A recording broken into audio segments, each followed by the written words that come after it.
Hər vaxtınız xeyir, Obyektiv efirdədir. Bugün Zəfərin yenidən qurmanın və dirçəlişin məkanı olan Qarabağın regional sosial inkişafından danışacağıq. Müasir dövrün sosial inkişaf modelinə çevrilmiş dost mərkəzləri bir neçə ildir Qarabağda da fəaliyyət göstərir. Bu mərkəzlər bölgənin sosial həyatına yeni nəfəs gətirir. Müasir xidmət standartlarını tətbiq edir. Buraxılışımızda qonağımızla Qarabağda dost konsepsiyasının həyata keçirilməsindən, insanların həyatına gətirdiyi yeni imkanlardan və bölgədə qurulan bu sosial infrastrukturun gələcək hədəflərindən danışacağıq. Bu barədə az sonra. İndi isə ənənəyə uyğun Dost TV ilə bağlantımız var. Həftənin sosial xülasəsi ilə tanış olmağın vaxtıdır. Bizimlə birbaşa bağlantıda Mehri Qurbandır. Hər vaxtınız xeyir Mehri, söz sizdədir. Hər vaxtınız xeyir xanım, sizi və izləyicilərinizi Dost TV-nin studiyasından salamlayırıq. İndi isə həftənin əsas xəbərlərini təqdim edirəm. Ankarada Azərbaycanın Əmək və Əhalinin Sosial Müdafiəsi Nazirliyi ilə Türkiyənin Əmək və Sosial Müdafiə Nazirliyi arasında əmək və sosial müdafiə sahəsində əməkdaşlıq üzrə birgə daimi komissiyanın 12-ci iclası keçirilib. Komissiyanın iclasında gələcək birgə fəaliyyət istiqamətləri müzakirə olunub. Nazir Anar Əliyev və Vedat Işıkhan iclasın yekunlarına dair brifinq keçirib və protokol imzalayıblar. Əmək və Əhalinin Sosial Müdafiəsi Naziri Anar Əliyevin başçılıq etdiyi nümayəndə heyətinin Türkiyəyə səfəri çərçivəsində qardaş ölkənin Ailə və Sosial Xidmətlər Naziri xanım Mahinur Özdemir Göktaşla görüş keçirilib. Görüşdə ölkəmiz tərəfindən Anar Əliyev Türkiyənin Ailə və Sosial Xidmətlər Nazirliyinin hazırladığı himayədar ailə ilə bağlı Nazirlər Bəyannaməsini imzalayıb. Sənəddə himayədar ailə xidmətlərinin gücləndirilməsi və təşviqi üçün ölkələr arasında ən yaxşı təcrübələrin mübadiləsi, himayədar ailə təcrübəsinin qlobal miqyasda genişləndirilməsi, 30 iyun tarixinin beynəlxalq səviyyədə himayədar ailə günü kimi müəyyən edilməsi nəzərdə tutulur. Zəfər Şəhid Ailələrinə Dəstək İctimai Birliyinin təşəbbüsü ilə ölkəmizdə səfərə gəlmiş Türkiyənin Şəhid Ailələri üzvləri və qardaş ölkənin Ailə və Sosial Xidmətlər Nazirliyinin Şəhid Yaxınları və Qazilər Baş İdarəsinin təmsilçiləri Dost İnklüziv İnkişaf və Yaradıcılıq Mərkəzində olublar. Qonaqlarla görüşdə Nazirliyin aparatının rəhbəri Fuad Musayev, ölkəmizdə şəhid ailələri və müharibə ilə əlaqədar əlilliyi olan şəxslərin sosial müdafiəsinin gücləndirilməsi istiqamətində aparılan işlər barədə məlumat verib. Nazir müavini Vüsal Nəsirli Qax rayonunda Qax və Şəki rayonlarının sakinlərini qəbul edib. Vətəndaşların Nazirliyin səlahiyyət dairəsinə aid müraciətləri araşdırılıb və müvafiq məsələlərin həlli ilə əlaqədar tədbirlər görülüb. Dövlət Tibbi Sosial Ekspertiza və Reabilitasiya Agentliyinin Şağan Reabilitasiya Pansionatında Ruhun Səyahəti adlı yoga və səs terapiyası təşkil olunub. Tədbirə Bakı və Sumqayıt şəhərlərində fəaliyyət göstərən mərkəzlərdə reabilitasiya xidmətinə cəlb edilmiş 30-dan çox əlilliyi olan şəxs qatılıb. Bizdən bu həftəlik bu qədər. İzlədiyiniz üçün təşəkkür edirik. Söz yenidən Real TV-də həmkarım xanım Yadigarlıdadır. Təşəkkür edirəm Mehri. Dost TV ilə birbaşa bağlantıda sosial xülasə ilə tanış olduq. Obyektivi izləyirsiniz. Regional sosial inkişafda Qarabağ Dost Mərkəzinin rolundan danışacağıq. Həmsöhbətim Qarabağ Regional Dost Mərkəzinin direktoru Vasif Qəribovdur. Vasif bəy, xoş gəlmisiniz. Xoş gördük sizi buraxılışımızda. Qarabağda Dost Mərkəzi 2 ildən bir qədər artıq müddətdir ki, fəaliyyət göstərir. Bu müddət ərzində Qarabağlıların dostu ola bilmisinizmi? Bir daha salamlar hər birinizi. Əlbəttə ki, Cənab Prezidentin iştirakı ilə 7 avqust 2023-cü il tarixində Qarabağ Regional Dost Mərkəzi fəaliyyətə başladı və o müddətdən bugünədək 150 mindən çox vətəndaş müraciəti qeydə alınmışdır və məmnunluğumuz 99,7%-dən ibarətdir. Hal-hazırda Qarabağ Regional Dost Mərkəzi Qarabağ iqtisadi rayonu üzrə 10 rayon şəhərə xidmət göstərir və ümumilikdə orada vətəndaş sayı təxminən 900 mindən çoxdur.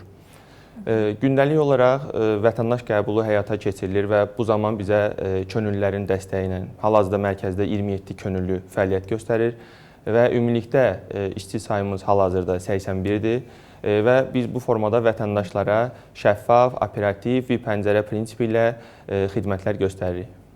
Hal-hazırda da mərkəzin ümumi göstəricisi 150 mindən çoxdur. İstərdim dövrün əsas istiqamətlərindən biri olan rəqəmsallaşmaya da toxunaq.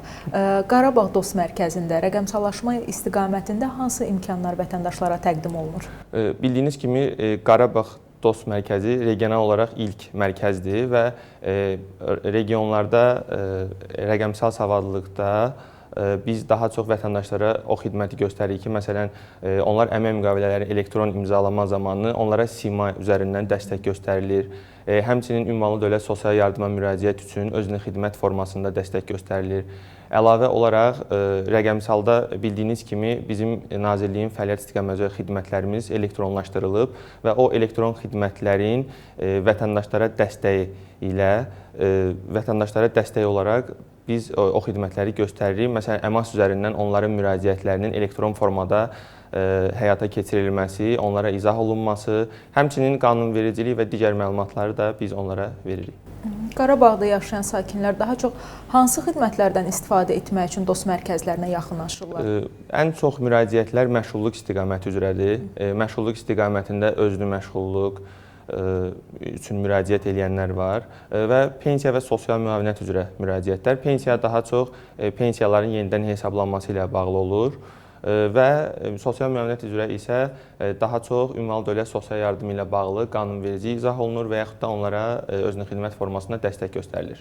Söhbətimizin bu yerində kiçik bir fasiləmiz olacaq. Qarabağ Dost Mərkəzində göstərilən xidmətlərdən faydalanan vətəndaşlarımızın təəssüratlarının yer aldığı sujeti izləyəcəyik. Ardınca yenidən studiyamızda görüşəcəyik.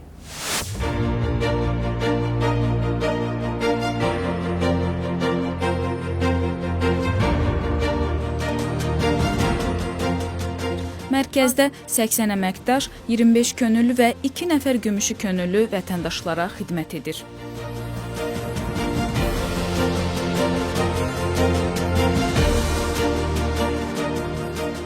Çalışırıq ki, öz vəzifəmiz funksiyaları çərçivəsində vətəndaşa rahat xidmət göstərək, daha şəffaf, onlar üçün əlçatan xidmət olsun.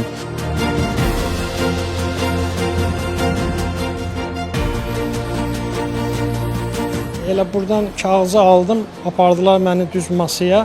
Orada hər şeyi izah elədilər mənə. Mən orada çox razıyam düyməsini bastım və çıxdım. SIMA açdırmağa gəlmişdim. Xoşum gəldi. Qarşıladılar qapıdan girəndə, hara getmək lazımdır. Cəhdlər təqdim elədilər, kömək edirlər. Arayış aldım və çox tez bir zamanda ala bildim. Hər şeydən razıyam. Mərkəzdə vətəndaşlar üçün RehaPoint adlı reabilitasiya məntəqəsi də mövcuddur ki, burada əlilliyi olan şəxslər, şəhid ailələri, vətən müharibəsi qaziləri, onkoloji xəstəlik səbəbilə əlillik təyin olunmuş şəxslər psixoloji dəstək və defektoloji, loqopedik xidmət ala bilirlər. Bugünə kimi RehaPointdə 2200-dən çox vətəndaşa reabilitasiya xidməti göstərilib.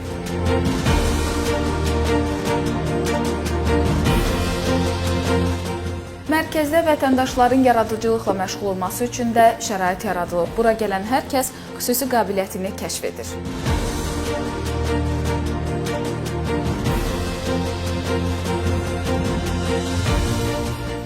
Bizdə təsvir incəsənət istiqamətində 15 benefisiar öz qabiliyyətlərini inkişaf etdirirlər. Onlar müxtəlif janrlarda, müxtəlif texnikalardan istifadə edərək rəsm əsərləri hazırlayırlar.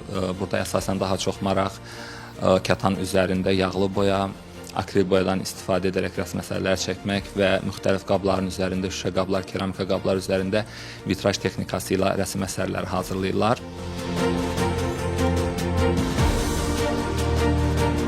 Prezident İlham Əliyevin sərəncamına əsasən Böyük Qayıdış proqramı çərçivəsində Əmək və Əhalinin Sosial Müdafiəsi Nazirliyi öz üzərinə düşən işləri görür. Dost mərkəzləri isə təkcə Qarabağda yox, tezliklə bütün regionlarda sizə daha yaxın olacaq.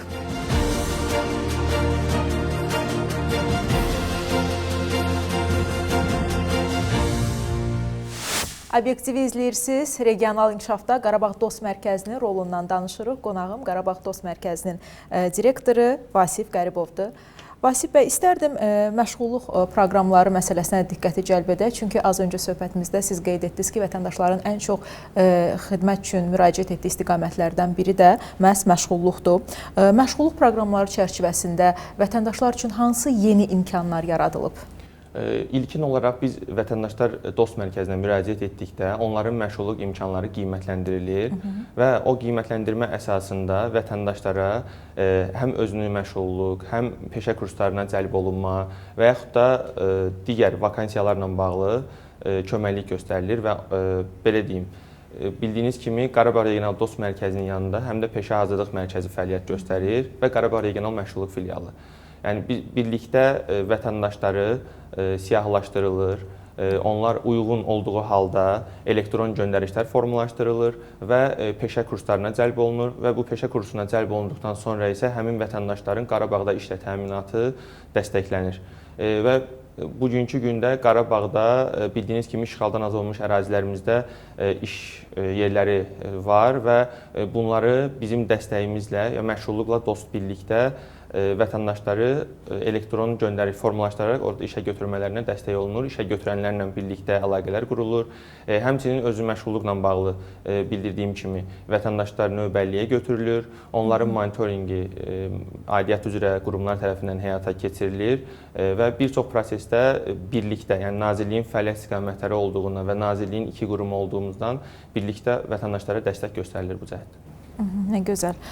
Həssas kateqoriya ilə işi necə aparırsınız? Məsələn, əlilliyi olan şəxslər, şəhid ailələri, qazilər üçün hər hansı xüsusi xidmətlər nəzərdə tutulubmu? Müharibə ilə əlaqədar əlilliyi olan şəxslər, şəhid ailələri və qazilərimiz üçün bildiyiniz kimi ölkə başçısının fərmanı var və ona əsasən 25 iyun 2021-ci il tarixdən dost mərkəzlərində vaylama mərkəzləri yaradılıb və həmçinin Nazirliyin digər yerli inzibati orqanlarında da bu proses davam etdirilib. Yəni ölkə üzrə hal-hazırda vahid alma mərkəzləri fəaliyyət göstərir. Yəni bunlardan da biri bizim mərkəzdədir və vətəndaşlara, şəhid ailələrinə, qazilərə, müharibə əllərinə xüsusi olaraq onlara xidmətlər göstərilir.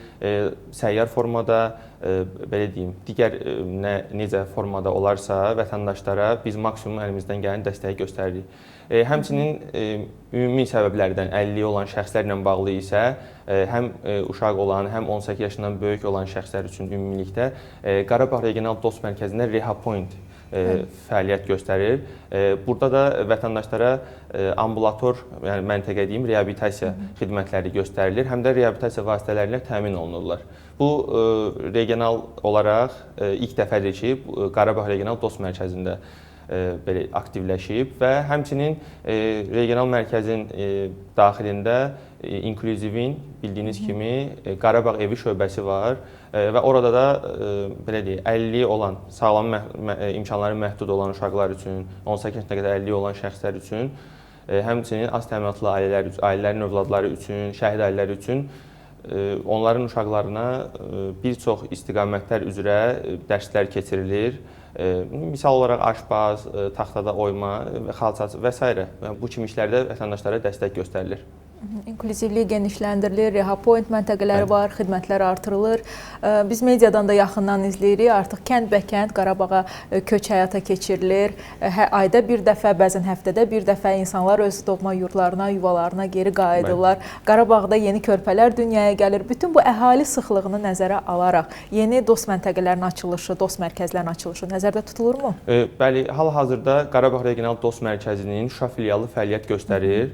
Həmçinin yaxın müddətdə Kəlbəcərdə dost xidmət məntəqəsi yaradıldı və hal-hazırda da Füzulidə, Laçında, daha sonra həm də Tərtər rayonunda ümumilikdə Qarabağı əhatə eləyəcək, bütün Qarabağ və Şərqi Zəngəzur iqtisadi rayonlarını əhatə eləyəcək dost məntəqələri və filialları, şəbəkələri hal-hazırda genişləndirilməkdədir ki, vətəndaşlara xidmətlər əlçatan olsun. Ümumilikdə regionda ilk olduğuna görə vətəndaşlar tərəfindən çox sevilir. Çünki əvvəllər vətəndaşlar bir neçə qurumlara gelirdi, bir çox xidmətlə bağlı, amma indi 161 xidmət hamısı birbaşa bir pəncərədən göstərildiyinə görə ümumi, yəni vətəndaş məmnunluğundan da göründüyü kimi, yəni vətəndaşlar da dəstəkləyir bu layihəni və həmçinin vətəndaş mərkəzə daxil olanda artıq yeni standartlara cavab verən, daha belə deyim, qurum olaraq ki, bütün qurumlar bir yerdədir. Yəni dost modeli həqiqətən də özünü doğrultduğunu biz görürük. Təşəkkür edirəm. Vasif bəy, belə bir sualım olacaq. Sizin xidmətlərdən istifadə edən vətəndaşlar arasında ən yaşlı vətəndaşın təqribi neçə yaşı olar? Təxminən 96-97 yaş olan olub. Bəs hansı xidmətdən yararlanır? Pensiya arayışı ilə bağlı. Pensiyanın yenidən hesablanması xidməti üçün də dost mərkəzlərinə müraciət etmək mümkündürmü Qarabağda? Əlbəttə ki. Ümumiyyətlə 161 xidmət var ki, o vətəndaşlar bununla bağlı müraciət edə bilər. Bunlardan biri də elə pensiyanın yenidən hesablanması, pensiyalarla bağlı ümumiyyətlə arayışlar da bilirsiniz ki, verilir, amma o daha çox hal-hazırda ölkədə rəqəmsallaşmaya üstünlük verildiyinə görə daha çox o elektron formada verilir. Bəs e-sosial portalı ilə bağlı Qarabağda yaşayan əhalinin maarifləndirmə səviyyəsi necədir? İstifadə edirlərmi e-sosial portalından? Bəli, vətəndaşlara biz daha çox e-sosial mobil tətbiqinin, ümumiyyətlə e-sosial portal azdan müraciətlərin, sonra o tətbiqdən necə istifadə olunmalıdır, orada elektron araçların imzalanması prosesinin hamısını dəstək göstərilir və bəzən olur ki, vətəndaşlar regionda gəlir, müraciət edir ki, məsələn, onu aktivləşdirmək üçün bizim könüllülər tərəfindən onlara xüsusi olaraq dəstək göstərilir və misal üçün vətəndaş bir dəfə mərkəzə o məsələ ilə bağlı gəlirsə və daha sonra artıq ona izah olunduğu üçün öz evindən də rahat şəkildə o məlumatları, yəni bizim Nazirliyin fəaliyyət istiqamətləri üzrə olan bütün məlumatları öz e-sosial mobil tətbiqində və yaxud da e-sosial portalında görə bilir. Həmçinin oradan müraciət edə bilər və digər məsələlərlə bağlı ərizə yaza bilər elektron qaydada. Könüllülər məsələsinə toxundunuz. Mən istərdim Qarabağda fəaliyyət göstərən könüllülərdən də biraz söhbət açaq. Onların təəssüratları necədir? Ümumiyyətlə Qarabağda yaşayan könüllülərdirmi, yoxsa digər bölgələrdən ora müraciət edirlər? Daha çox o bölgədəndir. Digər regionlardan ancaq yay aylarında, yəni belə deyim, könüllülər gəlir.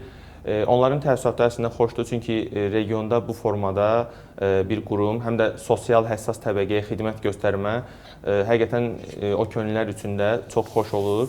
Həm də yay aylarında misal üçün gələn könüllülər, onlar üçün bir təcrübə olur və digərləri üçün isə regionda bir, belə deyim, praktiki olaraq bir işi öyrənir, təcrübəsi olur və daha sonra da həm dostun özündə, bizdə mərkəzdə, həm də məşğulluğun, belə deyim, istiqaməti üzrə elektron göndəriş formalaşdırmaqdan onlara da maksimum dəstək göstərilir işlə təmin olunmalarında. Vasif bəy, söhbətimizdə inklüzivlik məsələsinə də toxunduq. Mən istərdim bir qədər bu məsələyə aydınlıq gətirək.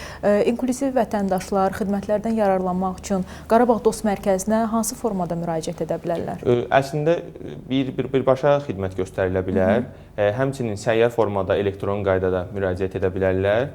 Bizim mərkəzi əməkdaşları tərəfindən vətəndaşın qeyd etdiyi ünvana əməkdaşlarımız gedir və vətəndaşın müraciətini qeydə alırlar. Həmçinin çağrı 142 mərkəzi vasitəsilə də vətəndaşlar müraciət edə bilərlər. Vasif bəy, ətraflı məlumat üçün sizə təşəkkür edirəm. Qarabağda göstərilən sosial xidmət iş prinsipi yox, eyni zamanda böyük bir missiyadır. Bu missiyanın yerinə yetirilməsində sizə uğurlar arzulayıram. İşiniz avand olsun. Təşəkkür edirəm hər gününüzə. Təşəkkür edirəm. Məndəki dəvətimizi qəbul etdiniz və bugün verilişimizin qonağı oldunuz. Hörmətli tamaşaçılar, bir daha bildirim ki, qonağım Qarabağ Regional Dost Mərkəzinin direktoru Vasif Qəribov idi. Qarabağın regional inkişafında dost mərkəzlərinin rolundan danışdıq.